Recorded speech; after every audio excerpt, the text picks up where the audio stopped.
We have the Consumer Protection Division, and they're joined by the PIO, Carlina Chaffris. Good morning, everybody. If we could just round robin, because I'm pretty sure I'm going to butcher at least half the names. Just introduce yourselves. Afidi, good morning. This is Carlina Chaffris. Good morning, Chris and Sabrina. Good morning, listeners. Ben, go ahead. Yeah, my name is Assistant Attorney General Ben Cahol. Marina. Good morning. Thank you for having me. Good morning, Marina. You're coming in sideward, so I think you need to turn your orientation lock off on your phone and then turn your phone sideways. Okay. Sorry about that. Unless you want to just try and do a handstand sideways, because I saw you. She was trying to. Okay, there. Is that working? Right, sorry about that. No worries. No, it's okay. Go ahead and introduce yourself, Marina. Hi, I'm Assistant Attorney General Marina Julian with the Consumer Protection Division. Right, and we'll just jump right into it because we know you guys are busy. We wanted to start with the evictions, right? So we head into PCOR 3 and, kind of move a little bit out of this emergency thing. The eviction moratorium has been lifted. So I guess we'll just start with Is it lifted or is it still in place because we're in a public health emergency? Well, yeah, let's get it from them. Go ahead, Ben. I'm sorry. So that's a question that's come up a lot. The moratorium, which is effectively a ban against evictions, that's actually in effect throughout the public health emergency. Okay. So if we're at PCOR 1, 2, 3, or 4, any one of those, you still can't evict people during that period. And so, this is something that we're not a landlord attorney law firm, but we're doing a lot to try to inform people on what's going on. Because this is something that impacts everybody. It affects landlords, tenants, homeowners, everybody. And so we're getting a lot of calls and questions about it, and we're trying to make sure that we're up to date on the law. And that's something that's come up a lot. So I'm glad you asked that right out the gate, because that's something that people need to understand. What are some of the other concerns and questions that you're receiving, and from whom? So most of the calls that we're getting are from landlords and tenants. And landlords are calling us and asking us, how do I manage the moratorium? How do I obey the law? And tenants are usually calling us because they're being evicted, or what we call at law constructive evictions, which is basically where your landlord shuts off your power or your water, or basically harasses you into moving out, where the situation becomes unlivable. And so in those situations, we really look to all areas of law. We look to federal law, we look to local law here in Guam, and the executive order that has that moratorium we're talking about. And we try to get the landlords and tenants talking to each other, because usually when these things happen, people get mad and they stop talking to each other, and they're not willing to work something out. So our role is, when they start talking to each other, or when they stop talking to each other, we investigate, share the facts, the findings of our investigation with everyone involved, and we try to get them to negotiate with each other. And we've had some success on that front. Has anybody been evicted? So that's why I think we got a graphic out to you guys that describes the eviction process. Right. So during the moratorium, the courts aren't having eviction lawsuits. And the point that I want to drive home with that graphic is that there's basically a two-phase eviction process, and you haven't been evicted. No one's been evicted until there's a court order saying that you got to get out of there, or we're going to send the marshals in. Right. So because the courts aren't hearing eviction lawsuits, there's no evictions in Guam. But a lot of people are getting the notice phase. They're getting the notice from their landlord saying, you got to pay or get out, or you got to stop doing this, that, or the other thing, or get out. And they think that means that they've been evicted. And that's usually when we get the call. Sometimes they're halfway through moving out, and then we get the call. So the people of Guam, at least in my experience working this landlord-tenant stuff, they get the notice to pay or vacate, and then they try to get out. And then sometimes it's, well, I have nowhere else to go, so maybe I should stop moving out. And that's when we get involved and start negotiating. So Some people have moved out. Some people have just been looking for enough time to get out before they get evicted, even though that's, like I said, not happening at the moment. So some people have moved out. Some people have stayed. It really varies from case to case. Right. But does this all hinge on the tenant kind of protesting the whole process? Because I know of a couple cases where people were evicted and they just listened. They were, okay, I'm evicted. And they got out. And nothing ever went to court, and nobody got, it never really got. So then you wouldn't be evicted, though, right? Well, I mean, if it just never went to court, you just got the notice. But Right. as a tenant, you have that right to stay there because there's no court order. Correct. But I think in some cases, what I've seen is the tenant is just like, oh, they want me out, so I'm going to move out. And I guess they had another place to go or whatever. It's the situations we're seeing are kind of mixed bags. Sometimes it's happening, and yeah, it's a lot easier to keep a tenant in housing than it is to get them back in once they've already left, which is why it's important that the public understand you haven't been evicted until you have that court order. And the situation that you brought up, Chris, is actually a pretty important distinction, because while you can't get evicted, there is still an obligation to pay your rent and your mortgage. So the situation that we're trying to avoid is kind of a balloon payment, right? Suppose that the pandemic goes on for a total of 12 months and then the moratorium expires, right? What we don't want to have happen is on that first day of no moratorium, landlords going to their tenants and saying, you owe me 12 months of rent, pay it all to me in 5 days or else you're evicted. So, every tenant needs to make that decision for themselves. But they can't get kicked out without a court order. Wow. But if they stay, they still have an obligation to pay. It's just whatever consequence may come from that. It might happen once the moratorium ends. Right. What if your landlord gives you a notice and says, well, you need to pay up, and if you don't pay me in 10 days, I'm going to double your rent? Can they do that? So the moratorium, the ban, says that there will be no initiation of eviction proceedings. And in a lot of ways, the notice phase is the first step in an eviction proceeding.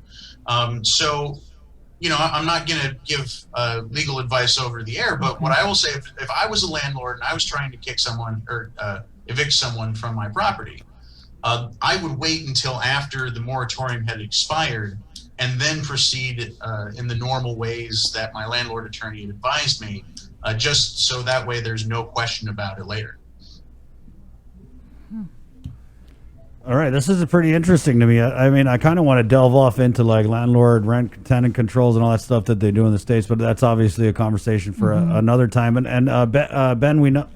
No, somebody's asking, what about for commercial properties? Oh, that's interesting.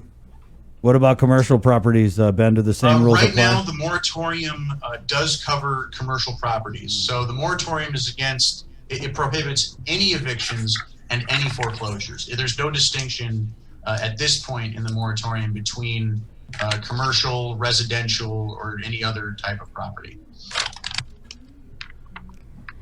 What about if landlord is also paying for mortgage of units? Right. And so that's, that's also something that we're keeping our eye on too, because a lot of times, like you just alluded to, Sabrina, a lot of landlords use rent payments to pay their mortgage. They get a mortgage on the house, and then they rent it out, and they use the rent to cover the mortgage payments that they then own. So the typical remedy, right, when someone isn't making their rent payments, typically landlords will sue to evict. And likewise, when a mortgagee isn't paying their mortgage, the bank will then try to foreclose on the house. This moratorium disallows any evictions and any foreclosures. There is still an obligation to pay, though.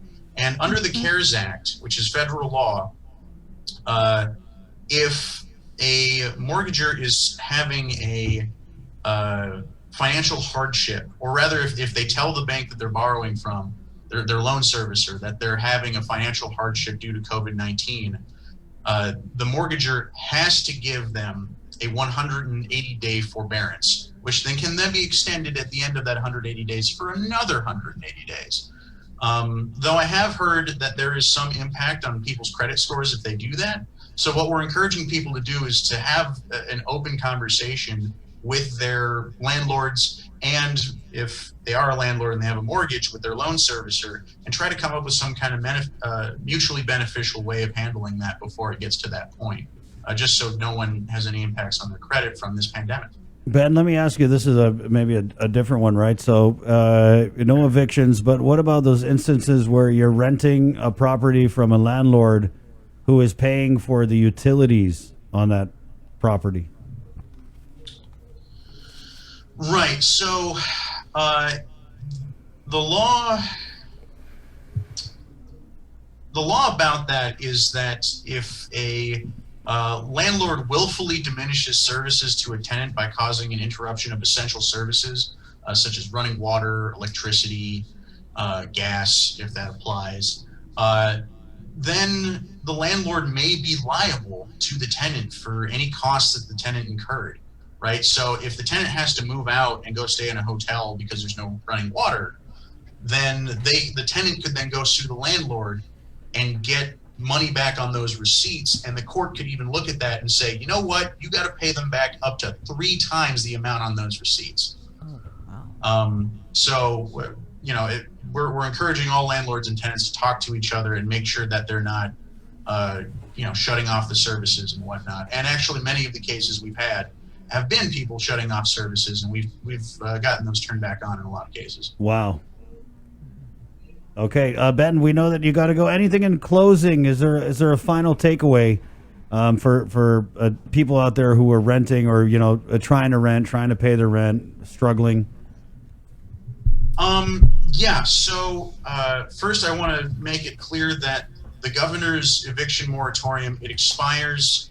It's currently set to expire on August 29th, but that can be extended every 30 days. So I want everyone, landlords, tenants, everyone, to check the DPHSS website for any updates on the COVID-19 executive orders. I also want to make it clear that the executive order, it covers regular landlord tenants, but it also covers federal housing.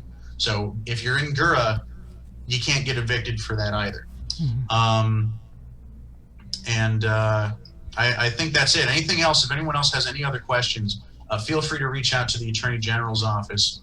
You can reach us at 671-475-3324, extension 3300, or email us at consumerprotection@ohguam.org. Well, thank you, Ben. That was a very, very insightful information. I'm so glad you were able to come on and share that with our audience. Thank you very much. Thanks for having me. Okay. And then, so I think he's going to leave the Zoom. And then, Carlina, I know there's a bunch of other things that the Consumer Protection Division of the Attorney General's office is working on, I mean, regularly and during this COVID pandemic. So go ahead. We'll give you the floor. Tell us a little bit more about some of the other things that are going on that you think people need to know about. Sure. So carrying on with this in the same vein of the COVID, you know, we've actually have been tracking price gouging and, you know, I really, before I turn it over to Marina, I really just want to, you know, commend the public.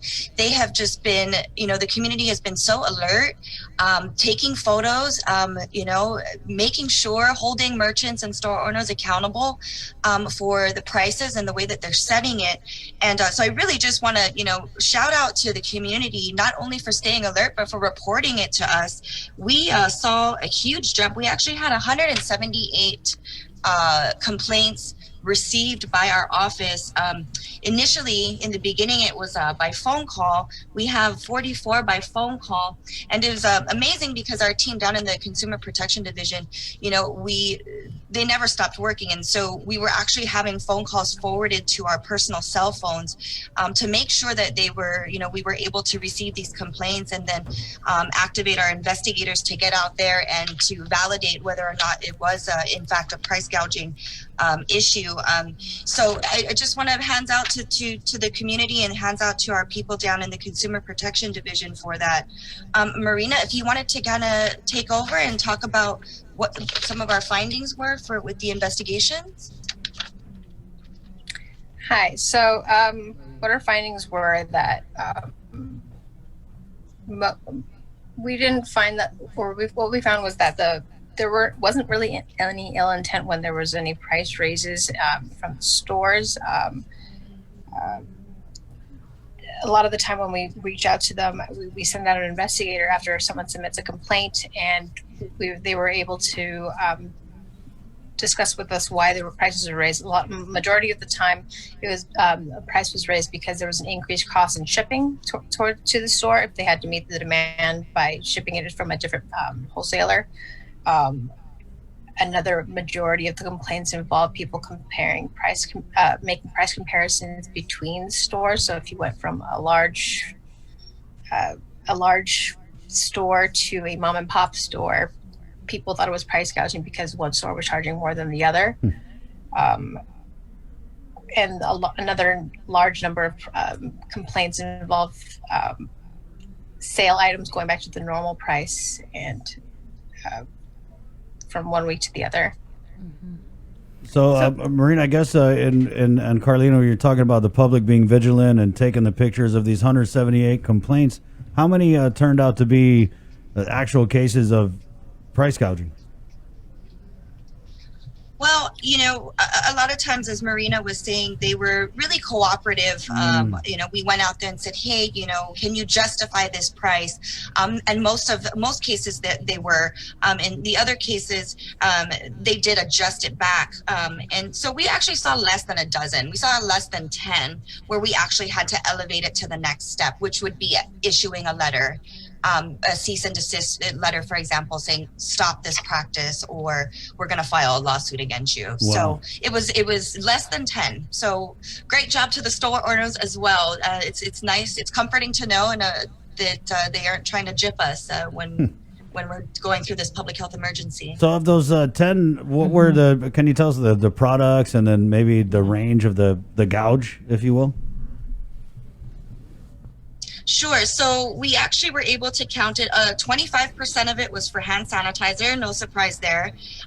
Following that, I'm listing off our top 5. So following hand sanitizer were masks, and then food items in general. Your Spam, your corned beef, lettuce, what have you. It's just a lumped category. And then following that was rice, and then water. But the top 5 complaints accounted for 77% of our total complaints lodged and investigated. Okay. Do you ever get the calls where people call you guys and they're like, can you guys investigate? They're charging $12 for a mask. Well, so when we were having a discussion about this yesterday, I said, well, give me examples of how, a price increase is justified. And so we got onto the discussion of the increase of shipping costs. So I said, can you flesh this out for me? Because I'm not on good, sure footing with this. And so Marina was explaining to me that, perhaps, your mom and pop or, a store regularly receives an item from wholesaler A. But wholesaler A is out of this product. So what the store owner will do is they will go and find another source, another means to bring this product in. But the price that they're receiving it at from, wholesaler B isn't the same price that they would normally get from wholesaler A. And so the increase in price isn't necessarily that they're trying to make a profit off of us and double the price of Spam, for example, during the public health emergency. It's that they had to go out to a different source to get the Spam. And then so the cost is then reflected in the price that we pay at the counter. I see. Yeah. What other areas do you think are of concern for the public, Carlene? As far as price gouging goes, what else are you guys looking into in that division? Well, as you all know, I know, Chris, it's your favorite. So the Consumer Protection Division, we are concerned with making sure that the public is receiving. for lack of a better term, we act as the Better Business Bureau Right. in many ways. And so, we want to be able to make sure that products out there are being accurately advertised so that consumers can make good choices when they go out there and to buy a product. We're also concerned with, for example, we are heavy in, and I know the AG had mentioned this on the air the other day, we are in the midst of a few lawsuits involving opioids. We have the one particularly against Purdue, where we're trying to hold them accountable for false, again, for their marketing tactics and price inflation. And so that's just one of, I believe we have 2 or 3 others. Marina, if you can jump in on that and let me know how many we've got going. But that is also something that we're actively doing with the Consumer Protection Division. The Consumer Protection Division is also playing a large role in our PFAS lawsuit. So our lead attorneys locally are housed within the Consumer Protection Division. So you can sort of see this pattern that, they are deeply involved and deeply invested in issues that affect the community as a whole in its entirety. Yeah, I want to say there was something that, do you remember there was an incident over at a Med Farm? Yeah, there Right, was. and it dealt with I looked into this. This is really interesting. This was Carlina, and I saw that I got the FOIA from you guys on this, and it is, right in line with So what. can we take that as official confirmation? We've been. Yeah, they have been. You're in receipt. Yeah, we are. Oh, sorry, I forgot. Man, I'm terrible at responding. My bad. Yeah, so official confirmation 3 months later. So SD blocker. Right. So there was whatever happened to that? Let me just give you the background of what I was able to get on it. Was that the former Senator Dennis Rodriguez's wife's company had brought in these medallions that had claimed to protect people from COVID and other types of illnesses, and then your office had basically dinged them and said, "Hey, you can't make those kind of claims." And then there was a whole back and forth. So that's what I got from it. There was also a federal raid, right? HHS raid. That's my understanding. Yeah, and they confiscated these items, which you guys had eventually, through the paper trail, allowed them to be sold after they had adjusted the claims they were making, right? I think, is that accurate? So real quick, just so that we can clarify. Yeah. So I believe in our letter, what we did was we said that, here are our recommendations, right? This is a product, based on the advertising that it currently has, because well, first of all, we know very well that there's nothing that prevents or cures COVID, right? And so this product was claiming to do that. Right. And so in our letter, what we did was we provided recommendation and we said, hey, okay, look, from a consumer protection standpoint, we are concerned that you are marketing this product falsely, and that consumers are buying this product with the pretense that it's going to do something that it simply cannot. Right. So from a consumer standpoint, that is our concern. And so we said, listen, you need to make these changes. If you make these changes, get back to us, and then you can proceed with selling this product.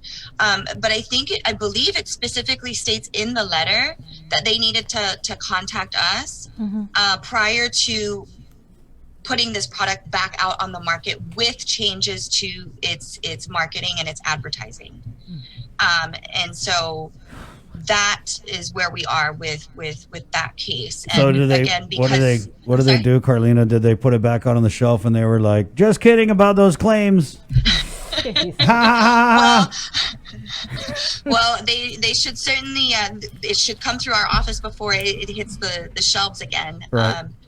And so, that's kind of boneheaded though, right? Come on, of course nothing cures COVID. We're all sitting around waiting for a vaccine, and you're going to bring in some and I just want to compartmentalize myself because I don't want to make it awkward for you guys, but and I reached out to former Senator Dennis Rodriguez about this, and quite frankly, I got a lot of runaround. And then his final response was, Chris, sorry for not responding to you sooner. My wife is the co-owner of R&R Distributors, and the attorney advised the company to refer any media inquiries to Randy Cunliffe. So that's where we was this something though that was brought up from someone in the community? Yeah, did someone go buy one and say, hey? I believe so. I believe it was a report that came in from somebody in the community who saw it and took a photo and sent it to us. Okay. Yes. So again, a lot of the work that we do begins with reporting from the public, and so thank you to the community for making that happen. Carlina, and I got to give you guys props because you guys did this during the dengue too. There were products that were making these crazy claims about the dengue and what we saw with Guam EPA, some of the pesticides and the repellents and all that stuff, the mosquito coils. So definitely, you guys are. Well, appreciate it. Thank you. We are trying. We're doing the best that we can, and like you all, we have pushed through and have never stopped throughout the public health emergency. All right. All right. In closing, Marina, I want to give you the floor because Carlina was kind of being a mic hog there.